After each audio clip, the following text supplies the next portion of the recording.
நான் விஜய்கிட்ட ஒரு கேள்வி, நம்ம எப்படா அவனால இப்படியே மெயின்டைன் பண்ண முடியுதுன்னு கேட்டேன். லுக்க பொறாமையா இருக்கு சார். அந்த பையனோட 10 வயசு பெரியவன் வச்சு அந்த நீங்க அந்த ஆங்கிள் எடுத்துக்கோங்க. அதே ஸ்ட்ரக்சரா,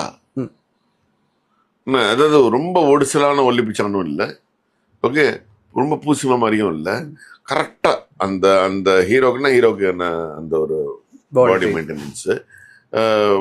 நான் கேட்டேன், இதெல்லாம் இல்லை, ஏன்னா is not an alien to me.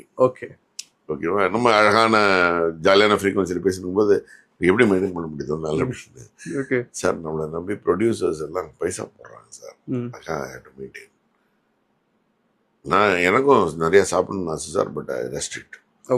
நான் இதை வந்து உதயாம் போது ஜென்ரலா அவரோட ஈட்டிங் ஹேபிட்ஸ் நான் நோட் பண்ணியிருக்கேன்.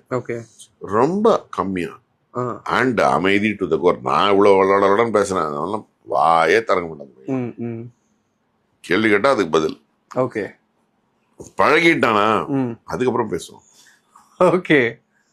அந்த ஒரு ஒரு ஒரு பாண்ட் வர அந்த ஒரு சின்ன ஃப்ரீக்வன்சி செட் ஆகும். தத்துக்கான்னு பேசல, ஓகேவா. ஸோ ஐ ஆஸ்க்ட் ஹிம் பர்சனலா.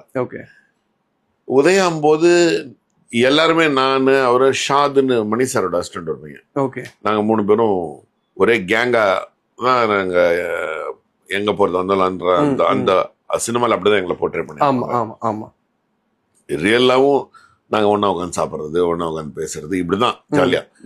எந்த விதமான அந்த ஒரு அந்த ஸ்டார்டம் அதெல்லாம் எந்த இதுலயும் he has not shown.